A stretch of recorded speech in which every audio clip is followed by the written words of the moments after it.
Today, we're going to take a deep dive into the architecture of our modern education system. But here's the twist. What if the system isn't broken at all? What if it's actually a finely tuned machine, working exactly the way it was designed to? Let's go investigate the blueprint. I want you to think back for a second. When you were 5, your imagination was just limitless, right? A cardboard box was a spaceship, a puddle was a vast ocean. You were this little scientist, this artist, this philosopher, just full of questions and pure potential. But then something happens. And that's right there is the big question we're digging into. What happens to all that incredible innate curiosity? Where does all that creativity go? Well, the answer isn't that it just fades away. It's not an accident. It's a design feature. To really understand the system, we have to go back and look at its original blueprint. Because the thing is, our schools weren't designed for the world we live in today, not even close. They were built for a world that doesn't really exist anymore. Before the industrial age, learning was just woven into everyday life. If you were going to be a blacksmith, you learned by hammering metal. But then, the world changed, dramatically. Factories needed a whole new kind of person. They needed someone who could show up on time, follow instructions without asking why, and do the same repetitive task all day long. So the leaders of industry, they looked around for a model, and they found one. It was a system originally designed to create obedient soldiers, the Prussian system, and they just adapted it to create obedient workers. And, this wasn't some kind of secret backroom plan. The intention was actually pretty clear. The main goal wasn't to raise a generation of innovators or critical thinkers.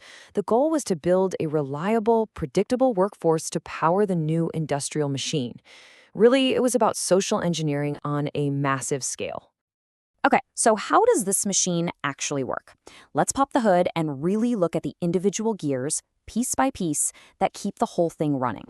What's wild is just how familiar all of this feels, right? We're sorted by age, not by our skills or interests. We all learn the same stuff at the same time, told when to start and stop by a bell. The teacher is the ultimate authority, and we're constantly graded, not on whether we've mastered something, but on how we stack up against each other. Every single gear you see here is designed to reinforce one thing: compliance. So here's the absolute crucial point. In our system, time is the constant, and understanding is the variable. The schedule, the bell, the calendar, that's what really matters. You measure progress by seat time, and this forces everyone to move at the exact same pace, whether you totally get it and you're bored, or you're completely lost and falling behind. So we've seen the blueprint, we've looked at the mechanics, but what does this machine actually produce? What's the real-world output after you put generations of kids through this compliance machine? There was this NASA scientist, Dr. George Land, who developed a test to find the most innovative engineers. It basically measured divergent thinking, or what we'd call creativity.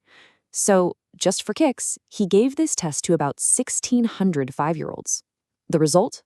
A jaw-dropping 98% of them scored at the creative genius level. Well, Dr. Land got really curious. So he went back and tested the exact same group of kids 5 years later, when they were 10. By then, only 30% still scored at that creative genius level. That's a huge drop, right? But believe me, it gets worse. So he tested them again at age 15, and the number had fallen all the way to 12%. And then, Dr. Land gave the very same test to over 250,000 adults. The percentage of creative geniuses, a tiny 2%. Dr. Land's own conclusion from this is pretty inescapable. We are not born uncreative. We are systematically taught to be uncreative. Non-creative behavior is something we learn. The system, by its very design, conditions our natural creative instincts right out of us. But listen, it does not have to be this way. I mean, what if we just use the completely different blueprint? What would a system designed not for compliance, but for actual human development, what would that even look like? And this comparison just lays it all out, plain and simple. Instead of time being this fixed, rigid thing, it becomes a resource you can use. Instead of just racing to cover the curriculum, the real goal is true mastery. You're evaluated based on what you can actually do, not how you rank against the person next to you. And learning is driven by the student, not just dictated from the front of the room. And look, these aren't just theories on a piece of paper. we can see these principles working in different models, both new and very, very old. You've got Finland with its high trust, low test model. You have the autonomy you see in Montessori schools. And you have ancient traditions like apprenticeships and the holistic education of the Greeks. All of them are built on a totally different idea: to develop competence, not just enforce compliance. So, after looking at the history, the mechanics, the consequences, and all these alternatives, we finally arrive at the fundamental and, yeah, maybe pretty uncomfortable truth of it all.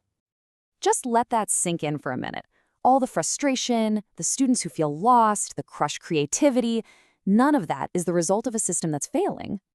It's the result of a system succeeding at its original design goal: to produce predictable, obedient, and compliant citizens who follow instructions. The machine is doing exactly what it was built to do. And this is so much bigger than just education. This is a meta pattern. It's a principle that applies to any system, whether we're talking about a company, a government, or a school. The design of a system will always dictate its output. If you design a system for top-down control, you will get compliance. If you design a system to empower people from the bottom up, you will get competence. Seeing this pattern doesn't just explain the past, it actually gives us the power to think totally differently about the future. And that brings us to one final and really crucial question. See, when we stop trying to fix a system that is working exactly as intended, and we instead start asking what we should build in its place, that's when everything changes. The first step isn't trying to reform it. It's just awareness. And now you see the blueprint. What we all choose to build next, well, that's up to us.